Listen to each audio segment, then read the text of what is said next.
Bonjour. Bonjour. Donc, je suis ravie de pouvoir t'interviewer, Vianney, autour de la content supply chain. Donc, on a parlé à l'instant justement des cycles de production de la supply chain au niveau des voitures. Ben là, en l'occurrence, on va plutôt parler de cycle de production au niveau du contenu, donc ce qu'on appelle aujourd'hui un peu donc la content supply chain. Donc, avant de commencer, je voulais juste rappeler qu'aujourd'hui, justement, toi, tu es en charge entre autres de la plateforme de content supply chain chez Danone, et donc la partie contenu et médias. Et avant de commencer, donc on connaît Danone, certes, mais peut-être pas l'ampleur parfois de les produits, la marque, les pays. Donc est-ce que tu pourrais peut-être nous rappeler un petit peu le périmètre d'action, d'intervention en termes de responsabilité aujourd'hui ? Oui, tout à fait. Du coup, Danone, la plupart d'entre vous connaissent, enfin j'espère en tout cas. On a trois domaines d'activité principaux. Hein, donc les eaux minérales, donc vous connaissez forcément Evian, Badois, et puis on a aussi des Volvic, et on a aussi des eaux minérales locales. Les produits laitiers et non laitiers aussi maintenant, puisqu'on se lance aussi de manière assez active dans les alternatives végétales aux produits laitiers. Donc là, ça va être tout ce qui est yaourt, hein, tout simplement. Et également donc les laits végétaux type Alpro qui sont en très forte croissance aujourd'hui. Et le dernier secteur sur lequel on investit probablement le plus, puisque il s'agit de produits à très forte valeur ajoutée, c'est ce qu'on appelle Specialized Nutrition. Donc ça va être des produits soit pour les nouveau-nés, donc tout ce qui est Gallia par exemple, pour le lait pour bébé, et également des produits qui sont plutôt destinés à des gens qui sont malades ou en rémission. Donc ça va être les gammes Nutricia. Donc on va avoir des produits qui permettent notamment aux personnes en rémission de cancer de mieux s'alimenter pour accélérer leur rémission. Et on a aussi des produits spécifiques pour des gens qui ont du mal à assimiler certaines protéines. Donc cette partie SN est un peu moins connue chez Danone, mais c'est celle qui nous anime le plus, notamment au marketing, puisque moi je suis en charge à l'IT des plateformes marketing, et on a un vrai enjeu d'engagement avec nos consommateurs, avec les patients et même avec les professionnels de santé sur ces gammes de produits qui sont à très forte valeur ajoutée. Donc juste, et pour préciser, donc, tu es à l'IT, donc tu es au niveau de Danone Group. Aujourd'hui, tu vas justement échanger avec les différents pays. Comment ça fonctionne ? Ouais, non, c'est un bon point. Danone est une grosse boîte. On est un petit peu plus de 100 000 personnes. On est présent dans tous les pays. On est très décentralisé. Donc les pays ont une autonomie très importante. Ce qui est à la fois une bonne chose, puisque ça nous permet d'avoir beaucoup d'innovation qui vient des pays et beaucoup d'énergie qui vient des pays, mais aussi un challenge pour moi qui suis plutôt au central, puisque tout ce qui est harmonisation des technologies, harmonisation des manières de travailler, ça retombe sur mes épaules et c'est pas toujours évident de convaincre. Donc on a vraiment besoin, et c'est le cas sur la content supply chain, on a vraiment besoin de faire de la pédagogie et de convaincre nos pays, nos marques, que notre approche est la bonne, quitte à se faire challenger de manière assez régulière, hein, notamment par des pays type Indonésie par exemple, ou les US, qui parfois sont plus en avance que nous sur certains concepts, et notamment l'intelligence artificielle.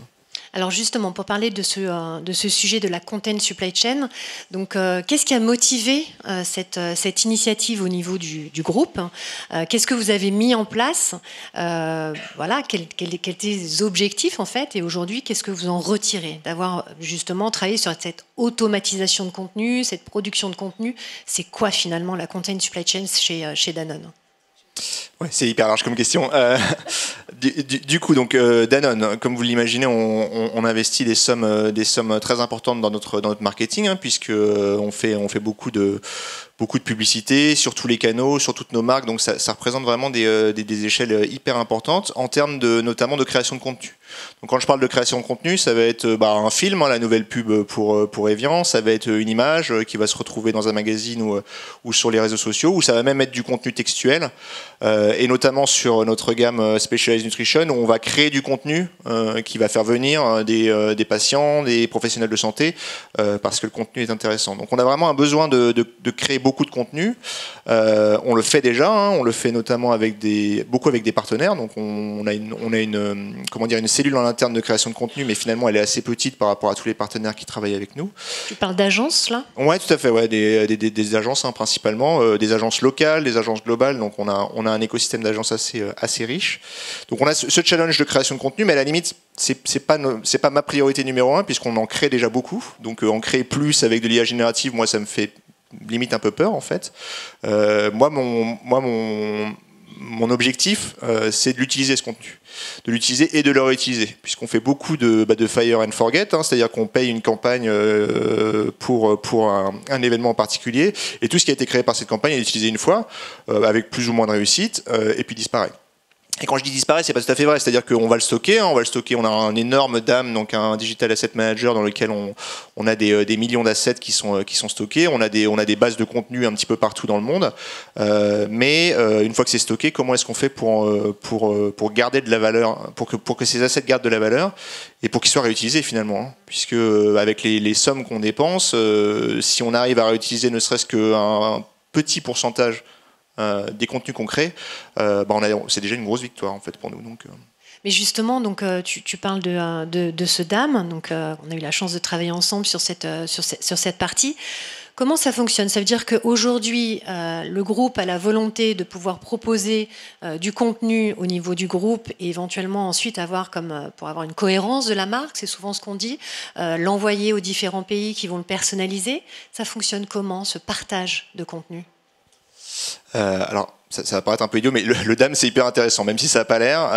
En fait, le DAM à la base, hein, c'est juste un gros répertoire de contenu, donc dans lequel l'ensemble des contenus, alors en l'occurrence marketing, puisque là on parle vraiment d'un DAM marketing, hein, je ne parle pas de DAM R&D ou même financier potentiellement, là je parle vraiment de marketing, donc on a l'ensemble de nos contenus marketing qui sont centralisés à un seul endroit, ce qui est déjà une victoire en soi, hein. Ça a pris pas mal de temps, hein. Ça a pris plusieurs années d'aller chercher dans tous les pays ce que les gens utilisaient, est-ce qu'ils utilisaient des clés USB, est-ce qu'ils utilisaient des outils d'agence, etc. Donc le DAM aujourd'hui est notre point central de stockage de contenu, et maintenant il faut arriver à convaincre l'ensemble de nos équipes, l'ensemble de nos partenaires d'utiliser ce DAM pour leur travail quotidien. Et dans ce sens-là, puisqu'on parle de volume énorme, l'intelligence artificielle nous aide. C'est-à-dire qu'elle nous aide pour deux choses. La première, c'est à catégoriser. Donc à l'intérieur du DAM, grâce à Adobe notamment, à enrichir les informations de chaque média. Donc savoir qu'est-ce qui constitue une image, quelle est la marque qui est centré, enfin qui est utilisée ou mise en valeur. Ouais, mise en valeur par cette image, tout à fait. Quand est-ce qu'elle a été créée, par qui, etc. C'est des métadonnées, tu parles de métadonnées ? Des métadonnées, tout à fait, ouais. Et ensuite, de permettre aux utilisateurs, donc qui sont principalement des danonneurs, mais aussi nos partenaires, de rechercher ces images. Donc là, sur la recherche également, on travaille avec un autre partenaire qui s'appelle Algolia, en l'occurrence. Il faut permettre aux utilisateurs, quand ils arrivent sur le DAM, de trouver assez rapidement ce qu'ils cherchent. Parce que s'ils ne trouvent pas rapidement ce qu'ils cherchent, ils vont abandonner, ils vont aller voir une agence, ils vont repayer pour quelque chose qui existe potentiellement déjà. Alors c'est pas toujours le cas, hein, mais il y a quand même beaucoup de cas où finalement ils vont repayer quelque chose qui existe déjà. Et là, ce sera un échec de mon équipe. Ouais. Et justement, pour réussir à mettre en place cette content supply chain donc au niveau mondial, hein, ce sur quoi tu travailles, tu as peut-être des pays un peu plus ambassadeurs ou des meilleurs élèves. Comment ça fonctionne ? Oui, tout à fait. Alors les pays de Danone sont très hétérogènes, hein. On a des tout petits pays où on va avoir une personne qui s'occupe du marketing, de l'IT, enfin de toute l'entreprise, et on va avoir des pays comme la France par exemple ou les États-Unis où les équipes sont pléthoriques. Donc en Europe notamment, on travaille beaucoup avec les UK, donc enfin le Royaume-Uni, puisqu'ils sont souvent assez en avance là-dessus. Et eux, ils ont une vraie vision end-to-end, hein, puisque quand on parle de content supply chain, j'ai beaucoup parlé du DAM et de la réutilisation, mais il faut que ça commence en fait au moment où on fait le premier draft, le premier brief, avant même d'ouvrir Photoshop pour créer l'asset, quoi. Donc nous, le but, c'est vraiment que du tout début du brief jusqu'à sa diffusion, voire sa rediffusion, si on a bien fait notre travail, sur nos différents canaux, on ait une espèce de vision end-to-end. Ouais. Et ça, on l'a pas au niveau du groupe, mais il y a certains pays qui commencent à l'avoir grâce à vos outils notamment. Cette fameuse content supply chain. Et donc, pour finir, donc évidemment, on ne peut pas parler contenu sans rajouter un petit peu plus sur l'intelligence artificielle. Tu en as parlé. Tu disais que ça te faisait peur aussi. Comment tu te situes, toi, personnellement, je ne parle pas de Danone, mais toi, en tous les cas, dans ton usage au quotidien, justement, de l'intelligence artificielle par rapport à tout ce que tu as évoqué, les interventions de ce matin? Alors moi, je fais partie de la catégorie des sceptiques. donc il y a du travail encore de conviction, en tout cas pour moi. On a eu une annonce, en fait, au niveau du groupe Danone, de notre PDG, qui a dit... On fait un partenariat avec Microsoft et nos 100 000 collaborateurs vont être formés sur l'intelligence artificielle. On parle de copilote ou on parle copilote principalement via Microsoft. Donc ça a de la valeur, hein, ça a de la valeur dans notre quotidien sur la partie résumé de meeting, aide à la rédaction des emails, même recherche en général sur des contenus, mais la valeur reste encore limitée.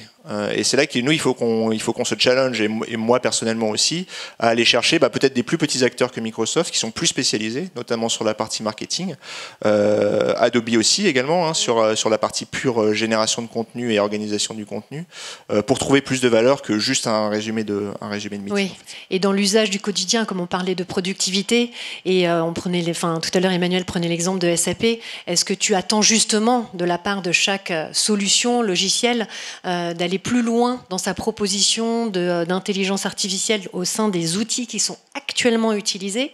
Tu attends ça des différents acteurs?